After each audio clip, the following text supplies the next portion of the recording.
Hey guys, this is Buford with the Soccer Parent Lifestyle, and today we have a very special guest. His name is Ashton Todd. He's a high school senior, and he's committed to play soccer next year. Ashton, welcome.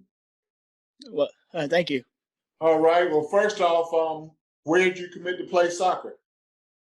So I committed to play at a D2 college in Owensboro, Kentucky, named Kentucky Wesleyan College. Okay. Yes.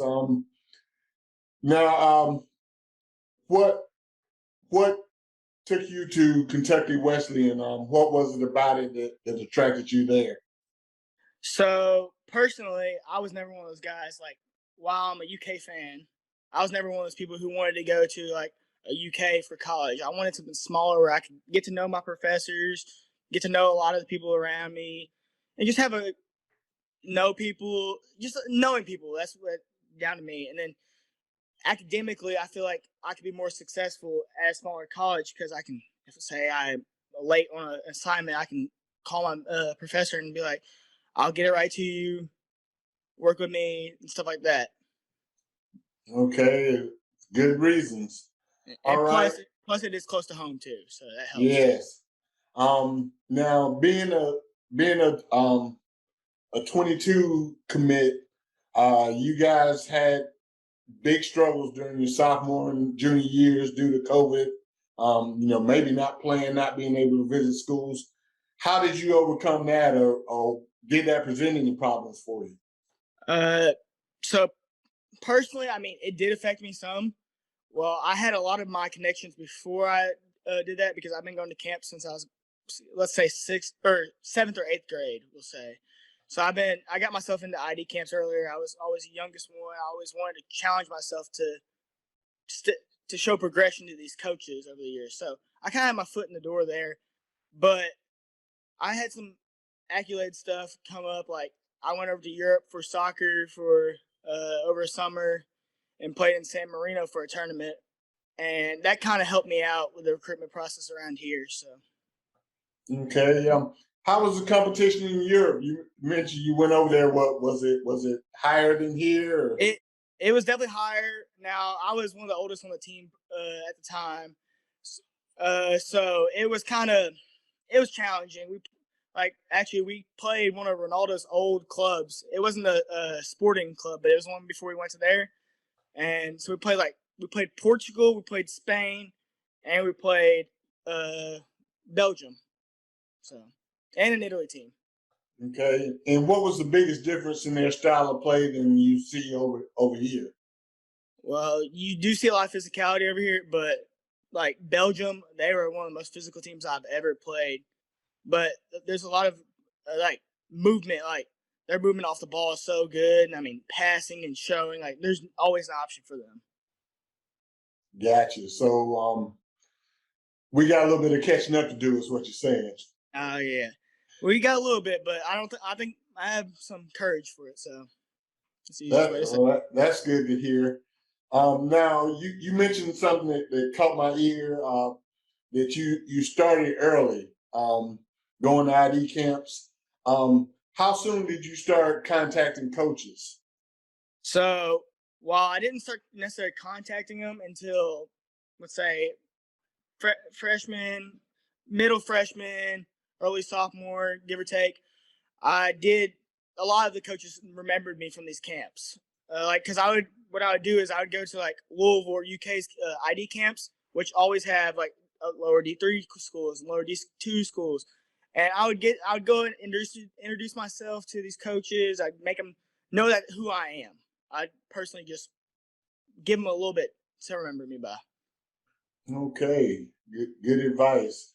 Um, Now, was Kentucky Wesleyan, was that your only offer, or did you get that offer and say, well, I'm going there, or did you have several options and then chose Kentucky Wesleyan?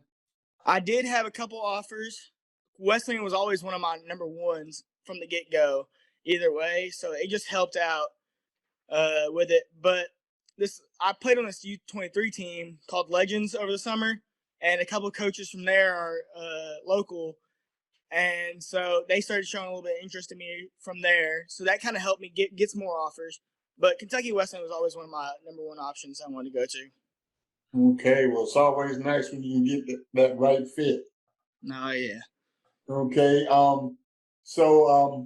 What position you play? We were talking a little bit before the interview, and you mentioned you play all over, which is good. So when I was, let's say from like 6th grade, whenever I started these ID camps, I was a center back. I was a short guy, but I always had the courage to go into tackles and these bigger kids. I wasn't scared. And then I kind of got moved to outside back, and then slowly I got moved into the midfield. Played there for a couple years. Played there to about my junior year, and I moved up top for high school, junior and senior year. So I've played up there since then. I had actually a really good year. I had 38 goals and 22 assists. So, and with being first team All State with that. Yeah, it's a great year. Okay.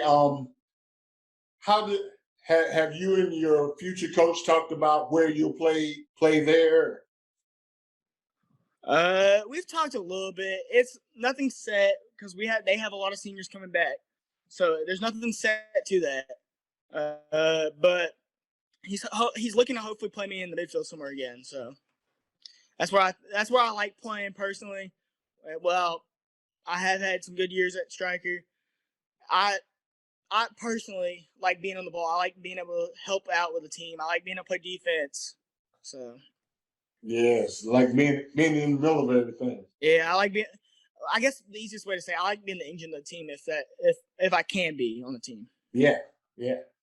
Okay. Now, you mentioned you went to a lot of camps and you went overseas to play, so you've had a varied experience. And to me, that says that your parents have had a big role in your development. And what would you say that is the best thing that they've done to help your development over the years? That is a good question. I mean, my parents were always there, willing to do whatever they could possibly to help me. So they would help me write emails, reach out to these coaches. Actually, they would help me get the confidence to do some of these stuff.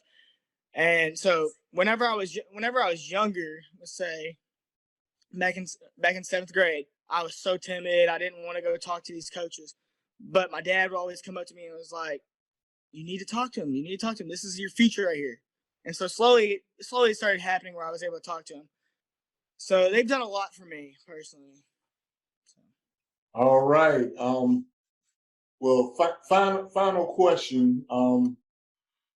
You've had to overcome a lot of challenges with COVID and everything. What's the biggest piece of advice that you would give to, say, 23s and 24s coming behind you, going through this process? Make sure to contact coaches. I mean, while you don't like to bug people, I personally didn't like to bug the coaches. You have to be on them. You have to keep emailing, show your interest. That's how they know that you want to go to their college and that somebody else doesn't want it more than you. So if you keep emailing them, they will get the idea.